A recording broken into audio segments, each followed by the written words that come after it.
Welcome to the Plato Paradigm, a paradigm shift in reading Plato's dialogues. Episode 216, Lysis 210a to c.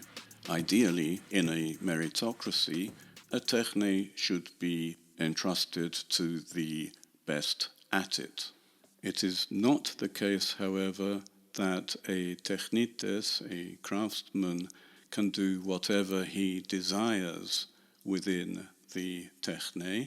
He could aim at a particular type of thing which is allowed within the technē. For example, if he's a potter, he could aim to make a particular type of pot, but he would have to do it within the rules of the technē. There would be no other way to attain the pot. In other words, mastery of a technē actually gives you less freedom than if you are completely incompetent, because a completely incompetent person can do whatever he desires without any thought for a particular end. Furthermore, the master of a technē is hardly free if the result of being the best at the technē means that you do the work for other people, even if that person is the king of Persia.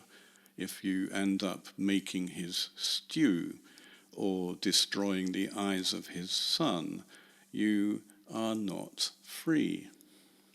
Lysis, however, is stuck on the idea that he should be given the technē and everything to go with it if he is the best at that technē.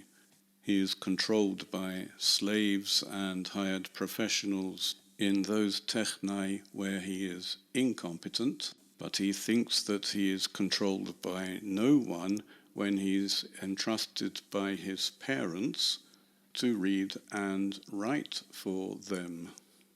This is the beginning of his confusion, and the questions by Socrtes seem not to have helped, although they should have done. Who really wants to be free making stew for the king of Persia? Socrates sums up the argument so far. Ar un kaitala panta he min epitrepoe an malon e he auto kaito hue, perihoson an doxomen auto sophoteroi kenon enai, and anke efe, O Socrates. So, would he entrust to us all the other things as well, rather than to himself and to his son, about as many things as we might appear more expert than them? Necessarily, he said, Socrates. Socrates has changed the formula once again.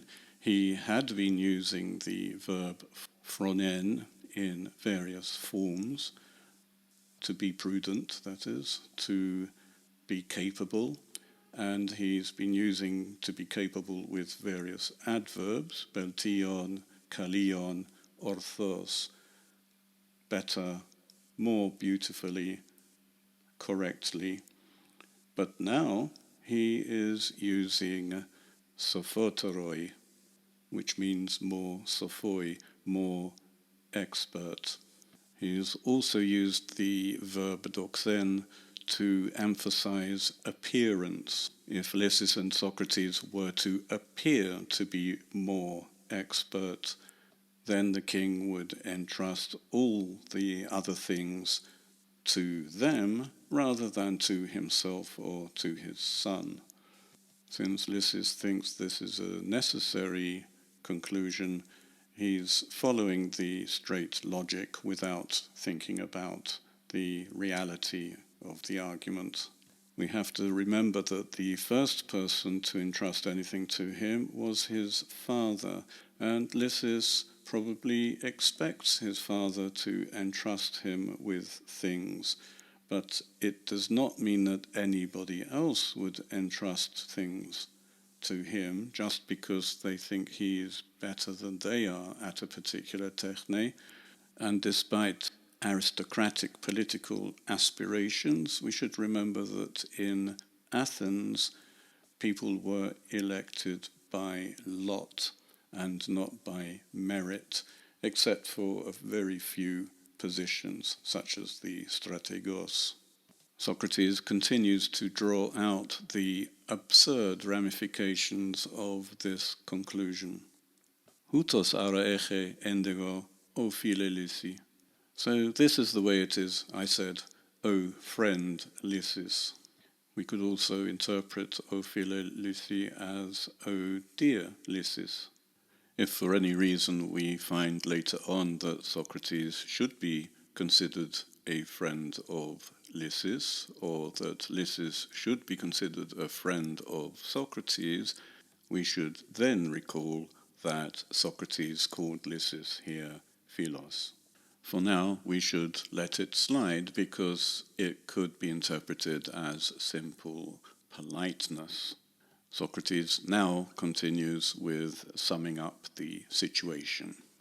Esmentauta haan phronimoi genometha, hapantes hemin epitrepsusin, Hellenes kai barbaroi kai andres kai gunaikes, poiesomente en tutois hotian bulometha, kai udes hemas hekon enai empodie, al autoite eleutheroi esometha en autois, kai alon archontes hemeterate taute estai, onesometha gar apauton, eis hadan nun me ctesometha, utetis hemin epitrepse periauta poien ta hemin docunta, al empodiusai pantes, kathotian dunontai, monon hoi alotrioi, ala kai ho pater, kai he meter, kai etituton oike oteron estin, autoite en autois esometha allon hupekooi, kai hemin estai alotria,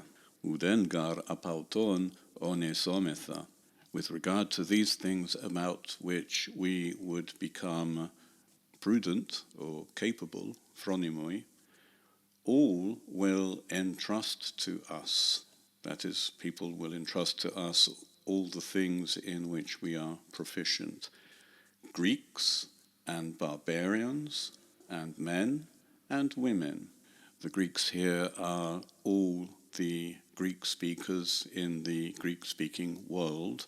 They will not all be Athenian. Lysis is a citizen only of Athens. Every other Greek polis, unless it's subjugated by Athens, is a foreign state. And yet the Greeks will entrust to Lysis and Socrates all the things in which Lysis and Socrates are considered to be more proficient than they are. And not only the Greeks, but also the barbarians. Barbarians meaning non-Greek speakers. This, of course, includes the king of Persia. Both men and women will entrust to him, obviously, because we've already seen that his father and mother entrust to him reading and writing in the household. And we will do in these things whatever we want, and no one willingly will hinder us, but we ourselves will be free in these things and ruling others. And these things will be ours, for we will be benefited by them.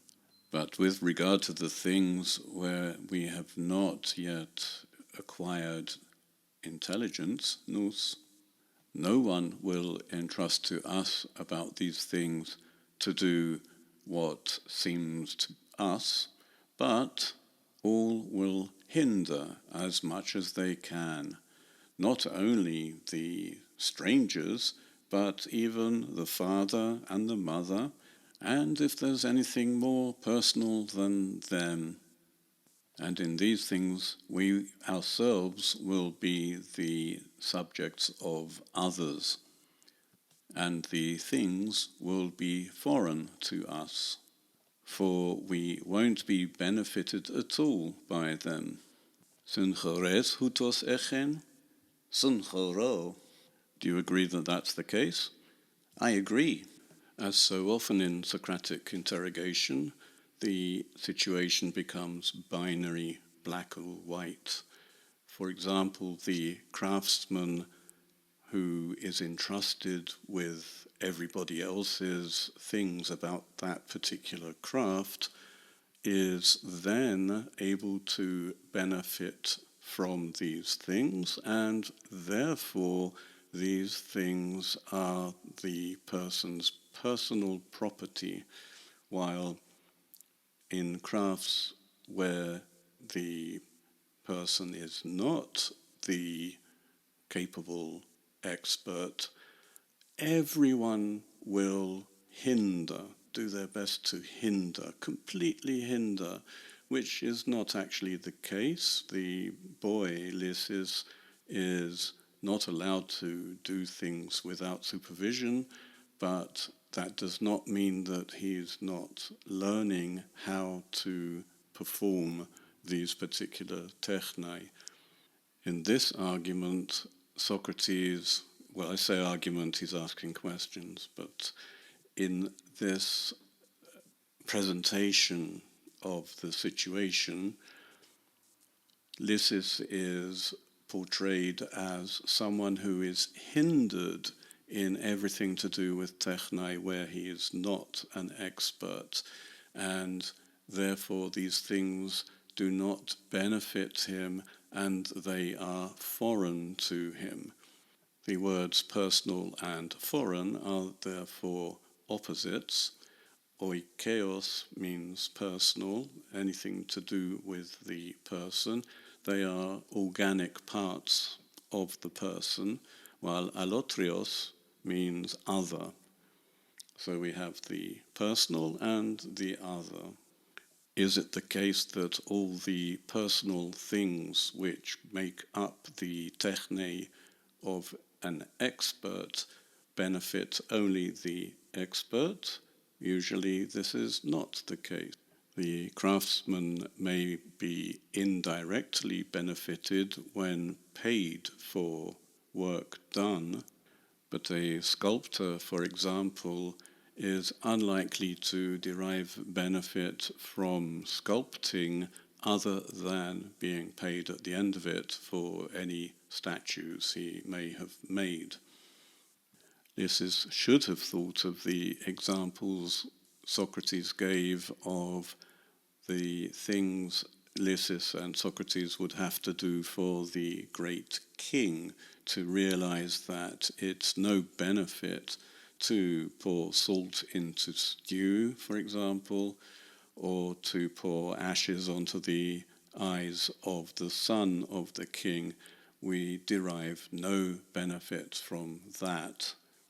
And it's unlikely that the king of Persia would even pay for such services